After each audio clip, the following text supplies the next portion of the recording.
Dan kami informasikan kembali menyusul melonjaknya kasus COVID-19 di ibu kota, PSBB total kembali aktif per hari ini atau hari Senin. Dan salah satu pemicu kenaikan angka kasus berasal dari klaster perkantoran.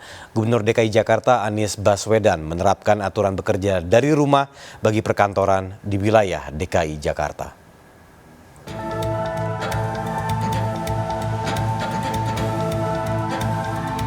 Lonjakan kasus COVID-19 di DKI Jakarta sejak awal September hingga saat ini membuat Pemprov DKI Jakarta menarik rem darurat. Meski akhir Agustus kasus aktif sempat menurun, namun kasus aktif di 12 hari pertama bulan September menyumbang 25% angka kasus aktif kumulatif di ibu kota sejak kasus pertama di bulan Maret. Salah satu klaster terbesar penyumbang kasus positif berasal dari klaster perkantoran. Sehingga Pemprov DKI meminta perkantoran di ibu kota menerapkan kebijakan bekerja dari rumah.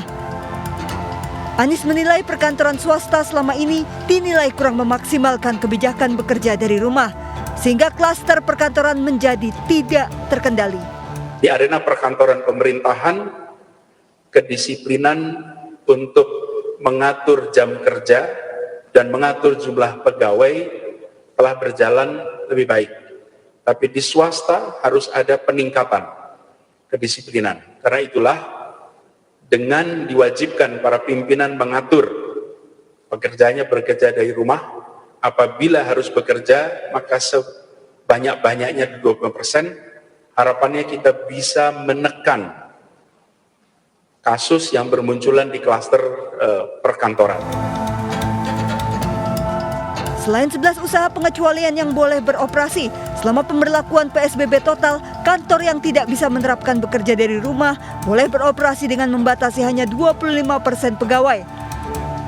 Pemprov DKI juga menyiapkan sanksi bila ditemukan kasus positif pada kantor yang masih buka dengan menutup 3 hari operasional. Dari Jakarta, Bayu Pradana, Eko Miyadi, iNews melaporkan.